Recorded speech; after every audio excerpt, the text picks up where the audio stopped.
আসসালামু আলাইকুম শিক্ষার্থী বন্ধুরা, কেমন আছো? নিশ্চয়ই ভালো আছো। অ্যাসাইনমেন্ট করতে হবে ষষ্ঠ থেকে দশম শ্রেণীর শিক্ষার্থীরও, অর্থাৎ নতুন ঘোষণা দিয়েছে এটি মন্ত্রণালয় থেকে। স্কুলগুলোতে সশরীরে শ্রেণী কার্যক্রম বন্ধ থাকায় ষষ্ঠ থেকে দশম শ্রেণীর শিক্ষার্থীদের ফের অ্যাসাইনমেন্ট কার্যক্রম শুরু হচ্ছে। করোনা ভাইরাসের সংক্রমণ রোধে আগামী 21শে ফেব্রুয়ারি পর্যন্ত সব স্কুলে সশরীরে পাঠদান বন্ধ রাখার নির্দেশ দিয়েছে সরকার। তাই চলতি বছরে অর্থাৎ 2022 শিক্ষাবর্ষে ষষ্ঠ থেকে দশম শ্রেণীর শিক্ষার্থীদের অ্যাসাইনমেন্ট কার্যক্রম শুরু করেছে মাধ্যমিক ও উচ্চ শিক্ষা অধিদপ্তর।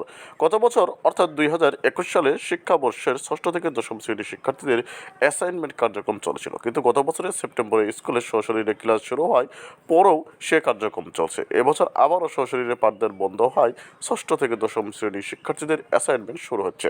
রোববার মাধ্যমিক ও উচ্চ শিক্ষা অধিদপ্তর 2021 শিক্ষাবর্ষের ষষ্ঠ থেকে দশম শ্রেণীর শিক্ষার্থীদের জন্য প্রথম সপ্তাহের অ্যাসাইনমেন্ট প্রকাশ করা হয়েছে।